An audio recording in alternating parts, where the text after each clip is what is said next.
Brendan McGowan and Kaitlynn Rosensteel had their whole lives ahead of them. High school grads, college on the way, a fun day of fishing planned, but they never saw a fast-moving storm approaching last June. Yeah, we all remember how tragic this was. The teens had nowhere to go. They took shelter under a tree just as lightning struck.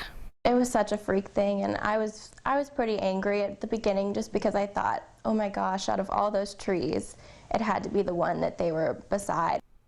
Still heartbreaking to hear. Tonight, the McGowan family is sharing their story for the first time. Channel 11's Melanie Gillespie shows us how they're getting over the initial shock and anger to do some good for the community. 18-year-old Brendan McGowan graduated from Greensburg Central Catholic last spring. He was on his way to the University of Pittsburgh that fall before tragedy struck. And for the first time, we're hearing from Brendan's parents as they approach the first anniversary of his death. Some people have a light that can't be put out once they pass, and I think that that really is him. Each passing day doesn't really get any easier for the McGowans.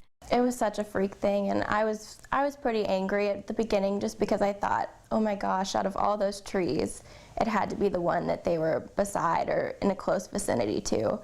I can't even explain, like, it just was very hard to process. 18-year-old Brendan McGowan and his friend Kaitlynn Rosensteel died after being struck by lightning at Mammoth Park last June.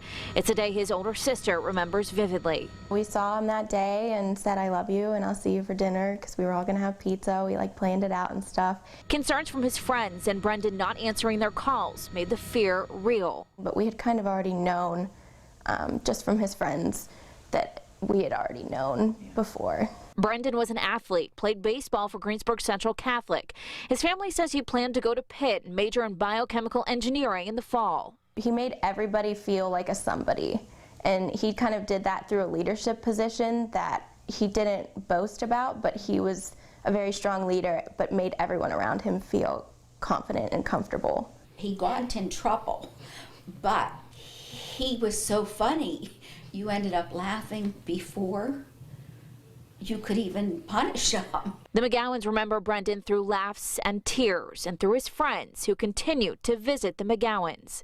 Those boys and girls have been such a support, along with family, but you know, what 18-year-old boys do you know that would come to somebody's house on a Saturday night and spend the night with us and sit around and talk about Brendan? The McGowans are now using Brendan's loss as motivation to help others. When we would go to Penguins games, when the game would let out on Fifth Avenue, he would be the first to give $1 to some of the people, homeless people on the streets.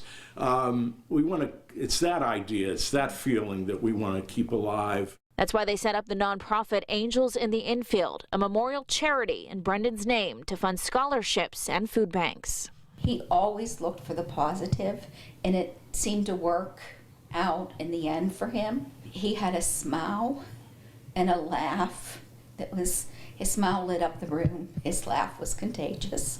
It also will allow us to do good in his name into the future, so people will remember him. The very first golf outing to benefit Brendan's charity was supposed to be held in a few weeks, but it had to be postponed because of the pandemic. His family's hoping to hold it later this fall or possibly next year. But there is a way you can contribute to that charity through a PayPal. We'll have that information on our website, WPXI.com. Reporting in Westmoreland County, I'm Melanie Gillespie for Channel 11 News. He made everybody feel like a somebody and always looking for the positive. A bright young man whose message is so appropriate, David, especially now. Well, isn't that true, Lisa? And our thoughts and prayers go out to the McGowan family, and we thank them for their bravery in telling such a tough story.